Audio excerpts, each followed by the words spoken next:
देखिए, ताबड़तोड़ एक्शन की बात यह है कि इसका कोई उससे बहुत संबंध नहीं है कि हम ये विचार करें कि रमज़ान में ही हो रहा है। एक्चुअली भारत में बहुत ज़्यादा मदरसे और मज़ारें, बहुत सारे ये कब्रिस्तान और ये सब लगातार इल्लीगली बन रहे हैं। लगातार इल्लीगली बनने से मतलब ये है कि बिना अनुमति के, और हम सब जानते हैं कि सार्वजनिक स्थानों पर बिना अनुमति के कोई कंस्ट्रक्शन नहीं हो सकता। सार्वजनिक स्थान का मतलब बिल्कुल साफ है कि जो आपकी निजी भूमि नहीं है। निजी भूमि भी है तो उस मामले में भी म्युनिसिपैलिटी का अपना कानून रहता है, उस मामले में भी अनुमति लेनी पड़ती है, उसका नक्शा पास करवाना पड़ता है। लेकिन जब आप कंस्ट्रक्शन बुरी तरह से करते हैं और किसी एक पार्टिकुलर ऑब्जेक्ट यानी कि सोसाइटी को नुकसान पहुंचाने के उद्देश्य से करते हैं, तो निश्चित है कि फिर सरकारों को एक्शन लेना पड़ता है, सरकारों को उस पर स्टेप लेना पड़ता है। ये जो ताबड़तोड़ एक्शन की बात आई, खासतौर से ये दो स्थानों पर इसकी चर्चा हुई है। एक तो उत्तर प्रदेश के हमीरपुर में हुई है। उत्तर प्रदेश के हमीरपुर में क्या हुआ कि एक कब्रिस्तान था। कब्रिस्तान के ऊपर, कब्रों के ऊपर, मतलब जहां कब्रें गड़ी हुई हैं वहां पर पिलर्स खड़े करके कंस्ट्रक्शन किया जा रहा था। अब कुछ लोगों ने, मुस्लिम पक्ष के ही कुछ लोगों ने शिकायत कर दी। जब मुस्लिम पक्ष के कुछ लोगों ने शिकायत की तो उस पर तहसीलदार ने या एसडीएम ने एक इन्वेस्टिगेशन बिठा दिया, और वो इन्वेस्टिगेशन के लिए उन्होंने इन्वेस्टिगेशन के लिए उन्होंने उसको उसको लिखा, लेखपाल को। लेखपाल ने अपनी रिपोर्ट में कहा कि भाई ये जो है वो सार्वजनिक भूमि है, कब्रिस्तान की भूमि है, भले ही मुसलमानों का ही कब्रिस्तान था, कब्रिस्तान की भूमि है, यहाँ मुस्लिम कब्रें गाड़ी जाती हैं। यहाँ पर समाजवादी पार्टी के संरक्षण से कुछ कंस्ट्रक्शन हो रहा है जिसको मदरसा कहा जा, वो जिसको मस्जिद कहा जा रहा है। अब जो लोग कंस्ट्रक्शन कर रहे थे उनसे बात की गई। उन्होंने ये कह दिया कि साहब हमसे कोई लेना देना नहीं है, मेरा नाम तो उछाला जा रहा है। अब आप सोच कर देखो कि नाम उछाला जा रहा है, कोई तो कंस्ट्रक्शन कर रहा होगा ना। और ये कोई ऐसा नहीं था कि सरकारी जमीन पर कंस्ट्रक्शन हो रहा है। ये तो मतलब निर्लज्जता की हद है। इससे बड़ी हद क्या हो सकती है कि आप कब्रों के ऊपर से मदरसा, वो मस्जिद बनाए ले रहे हैं। अब होता क्या है कि ये जो मस्जिदें बनाई जाती हैं, ये ऐसा नहीं है कि वो सरकारी मस्जिद हो, क्योंकि वो तो सरकारी ज़मीन है, सार्वजनिक ज़मीन है, तो सार्वजनिक मस्जिद नहीं बनाई जा रही। मस्जिद तो किसी न किसी के संरक्षण में बनाई जा रही होगी और उस पर वो खुद इमाम बनकर बैठ जाएगा। जो कंस्ट्रक्शन कर रहा होगा वो इमाम बनकर बैठ जाएगा, उसमें वो अपनी दुकानें-शुकानें खोल लेगा, नीचे मस्जिद के नाम से कंस्ट्रक्शन कर रहा है। और फिर उसमें अपना कारोबार भी शुरू करेगा, एक पोर्शन मस्जिद के लिए होगा, बाकी वो सब इस्तेमाल करेगा। तो इन सभी सिचुएशंस में सरकार से अनुमति लेनी पड़ती है। बिना सरकार की अनुमति के कोई कंस्ट्रक्शन नहीं हो सकता।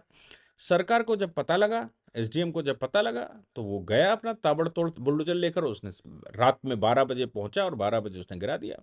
अब सोचने की बात ये भी है कि रात में, इस समय रमजान के महीनों में, ये सारी रात जगते हैं लोग, अगल बगल वहीं पर बैठते हैं, फिर भी कोई हंगामा नहीं हुआ, फिर भी किसी ने कोई ऑब्जेक्शन नहीं लगाया। क्यों नहीं लगाया? क्योंकि वो भूमि तो कब्रिस्तान की सारे समाज की भूमि है।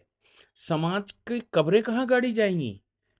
और आप उस पर कंस्ट्रक्शन कर लेंगे, कंस्ट्रक्शन करने के बाद फिर डिमांड आने लगेगी कि साहब कब्रिस्तान भर गया है और जगह सरकार दे दे। तो फिर बहुत सारी अव्यवस्थाएं फैलती हैं। इसलिए मुझे लगता है कि उत्तर प्रदेश सरकार ने जो एक्शन लिया है वो रमजान हो या ना हो उससे कोई लेना देना नहीं है, उन्होंने उस पर ले लिया एक्शन। दूसरी खबर जो आई वो देहरादून से आई। अब आप देखिए, पहाड़ी क्षेत्र में ये रिकॉर्ड है, आज से 20-25 साल पहले मुस्लिम थे ही नहीं, इक्का दुक्का कोई था, रहता था। लेकिन अचानक बॉर्डर के जो राज्य हैं, उन बॉर्डर के राज्यों में गतिविधि बढ़ गई। चाहे वो उत्तर प्रदेश का गोरखपुर का बॉर्डर हो या उत्तराखंड का बॉर्डर हो, कहीं ना कहीं से इस बात का इंप्रेशन जा रहा है कि बॉर्डर क्षेत्र में लगातार इतने मदरसे और इतनी मस्जिदें बन कैसे रही हैं। आखिर कैसे वहां पर बड़ी तादाद में लोग शिफ्ट हो रहे हैं, कारण क्या है? तो सीधी सी बात है कि सरकार को चिंता होने लगेगी और सरकार ने इन्वेस्टिगेशन बिठाया।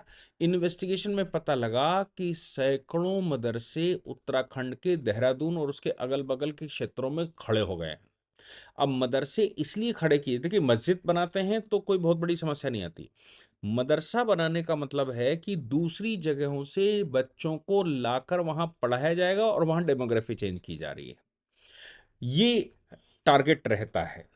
मस्जिद बना लीजिए तो वहाँ रहने वाले 10, 20, 50, 100 लोग होंगे, वो वहाँ पर जाएँगे और अपने घर चले जाएँगे। लेकिन मदरसा बनेगा तो डेमोग्राफी चेंज होती है। इसलिए देहरादून और उसके अगल-बगल के क्षेत्रों में आज उत्तराखंड सरकार ने 6 मदरसे सीज़ किए हैं। टोटल अभी तक पिछले 2-3 दिन में 9 मदरसे सीज़ कर चुके हैं वो, और सूची अभी 50 के ऊपर की है। 50 मदरसे सीज़ होने हैं। प्रशासन जैसे-जैसे इन मदरसों की तरफ जा रहा है, पहले शो कॉज़ नोटिस देता है, फिर उनसे पूछता है कि भई इसका जवाब दो, ये कहाँ से लाए, ये कैसे हुआ, ये आपकी अनुमति क्या है इस पर? आपने परमिशन लेकर बनाया क्या? क्योंकि उसकी अनुमति चाहिए होती है। आपने ऐसे ही बना लिया और लोगों को लाकर, बच्चों को लाकर यहाँ शिफ्ट कर रहे हो और उनसे ये सब सिखा रहे हो। इसलिए सरकार ने पहले ही कहा था, इन सभी को नोटिस जारी किया था और नोटिस जारी करके पहले ही कहा था कि अगर ये आपने अवैध रूप से बनाए हैं, हमारी नज़र में अवैध हैं, आप इनको स्वयं गिरा लीजिए, अन्यथा हम उसको गिरा देंगे। उन्होंने स्वयं गिराया नहीं तो सरकार ने ताबड़तोड़ तरीके से उसको गिराया है। आज 6 मदरसे सीज़ किए हैं। उत्तर प्रदेश में मस्जिद गिराई है उन्होंने, वो भी कब्रिस्तान के ऊपर की, और उधर मदरसे सीज़ किए हैं। ये घटना है तो मुझे लगता है कि इसको रमज़ान की दृष्टि से नहीं देखना चाहिए, इसको एक सामान्य दृष्टि से देखना चाहिए कि मामला गंभीर है। देखिए, एक बात तो पक्की है, ये सारी ज़िम्मेदारी सरकारों की ही है, क्योंकि सुप्रीम कोर्ट के ऑर्डर हैं, हाई कोर्टों के तमाम ऑर्डर हैं, जिनमें उन्होंने कहा हुआ है कि भई अवैध निर्माण नहीं होना चाहिए। अभी सुप्रीम कोर्ट में जब वो पिटीशन गई थी, तब भी सुप्रीम कोर्ट ने ये कहा था कि अवैध निर्माण के मामले में हम आपका साथ नहीं दे सकते किसी का। सरकार गलत तरीके से गिरा रही हो तो समझ में आता है, लेकिन अवैध निर्माण के मामले में हम आपका साथ नहीं दे सकते। तो ये तो ज़िम्मेदारी सरकार की बनती है, और मुझे लगता है कि उत्तर प्रदेश सरकार ने अभी पीछे हाल ही में योगी बाबा ने एक डायरेक्शन और जारी किया था जिलाधिकारियों को कि ये पता करिए कि किसके शासनकाल में इनका निर्माण हुआ। ये जो अवैध निर्माण हुए हैं, इसमें उस समय अधिकारी रिस्पॉन्सिबल कौन था? रिटायर हो गया हो तो भी नाम दीजिए, जो सिटिंग हो तो भी नाम दीजिए, उनके ऊपर एक्शन होगा। तो मुझे लगता है कि ये एक्शन की बात थी, एक्शन होना चाहिए था। नहीं सरकारें एक्शन लेती हैं, वो अलग बात है।